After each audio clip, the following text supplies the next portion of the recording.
साथियों, मैंने इससे पहली क्लास में, जो इससे पीछे की क्लास थी, उसमें मैंने बताया था जो क्लास नंबर 3 थी वो एक क्लास नंबर 4 है। तो उसमें मैंने बताया था पी चैनल ही बताया था, पर लेकिन वो जो ओल्ड मॉडल के लैपटॉप आते थे वो उनमें आता था। जो अब जो लेटेस्ट मॉडल आते हैं वो उसमें वोल्टेज सेक्शन के जो पी चैनल आता है, अब जो लेटेस्ट आता है उसमें इस टाइप का पी चैनल आता है। तो देखिए इसमें क्या है, मैं आपको बता देता हूँ। जो ये डीसी कनेक्टर, डीसी कनेक्टर पर आप जानते हैं सभी, मैंने बताया था पहले ही कि डीसी कनेक्टर पर 19 वोल्ट आती है। तो एक फ्यूज लगा है यहाँ, एक कोयल लगी हुई है और एक यहाँ फिर ये वी इनकी सप्लाई है। तो एक नंबर पर ये सप्लाई यहाँ भी जाएगी, यहाँ भी, और यहीं से ये बी इनकी सप्लाई इस पर भी आएगी। यही सप्लाई इस आईसी इस आईसी को इनेबल करने के लिए भी आएगी। अब क्या है कि ये जो पी चैनल का मोसफेट है, ये पी चैनल का मोसफेट अगर ड्रेन पर सप्लाई आती है तो क्या है, ये बिना गेट इनेबल किए भी सप्लाई को सोर्स से आउट कर देगा। अब ये सप्लाई P2 पर जाएगी, एक नंबर। दूसरा नंबर, यहाँ पे पहला मैंने बताया कि ये सप्लाई यहां से यहां और आईसी के इनेबल पर जाएगी। अब इसके बाद अब जब दूसरे नंबर पर ये सप्लाई यहां से यहां भी जाएगी। अब ये तो जब इसके सोर्स पर सप्लाई आ रही है तो ये तो आउट जब करेगा जब इसके गेट को इनेबल मिलेगा। सीधी बात है कि ये तो सप्लाई जब आउट करेगा जब इसके गेट को इनेबल करेगा। जब इसके गेट को, जब इसका गेट इनेबल होगा।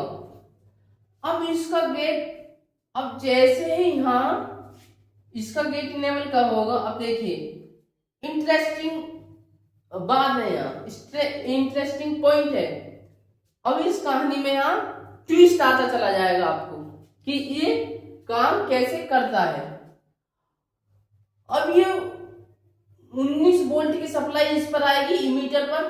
इमीटर से ये क्या करेगा, इमीटर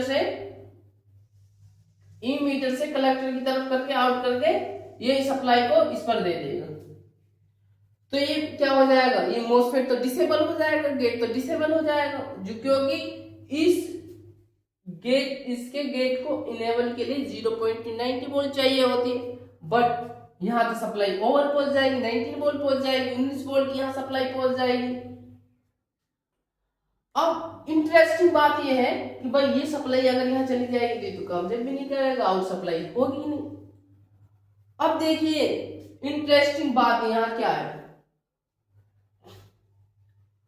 तो तभी ये सप्लाई इस पर आती है। विद इन नैनो सेकेंड में ये सेक्शन काम करता है, विद इन नैनो सेकेंड में ये सप्लाई यहां तक पहुंचने से पहले ही, इससे विद इन नैनो सेकेंड में क्या होता है कि ये जो चार्जिंग आईसी सेक्शन है इस पर सप्लाई VCC सप्लाई यहां मिल जाएगी और वी इनेबल का सिग्नल इस पर पहले से ही प्रेजेंट है। जब इसकी ऑल रिक्वायरमेंट्स पूरी होंगी, इसकी रिक्वायरमेंट तो पहले पूरी हो चुकी है, तो ये क्या करता है, पैकिंग का सिग्नल निकालता है। अब ये जो पैकिंग का सिग्नल है ये यहां जाता है। जैसे यहां जाएगा तो ये दोनों जो मोसफेट है, इन मोसफेट के गेट को इनेबल कर देगी, यानी कि ऑन कर देगा। तो क्या होगा कि ये दोनों मोसफेट स्विचिंग करेंगे। अब जो वीन की सप्लाई यहां आ रही है तो ये भी स्विचिंग कर देगा। जैसे ये यहां स्विचिंग करेगा तो ये जो रजिस्टर लगा हुआ है ये पुल अप कर जाएगा, सप्लाई को अपनी तरफ खींच लेगा।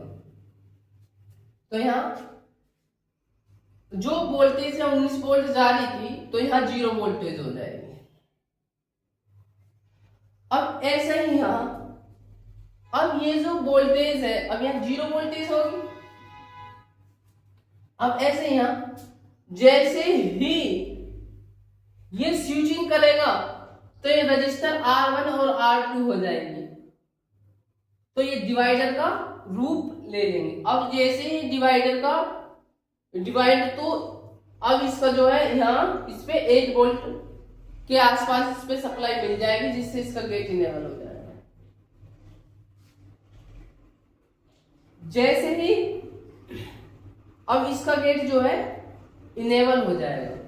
अब इसका गेट इनेबल होने के बाद सप्लाई कॉमन पॉइंट पर पहुंच जाएगी। अब जैसे ही ये सप्लाई होगी, पहुंच जाएगी, जैसे ये आउट करेगा। अभी ये जो मैंने बताया था यहाँ भी 0 वोल्ट, अब ये 0 वोल्ट हो जाएगा। अब जैसे ये 0 वोल्ट होगा तो इस पर जो है 19 वोल्ट हो जाएगा।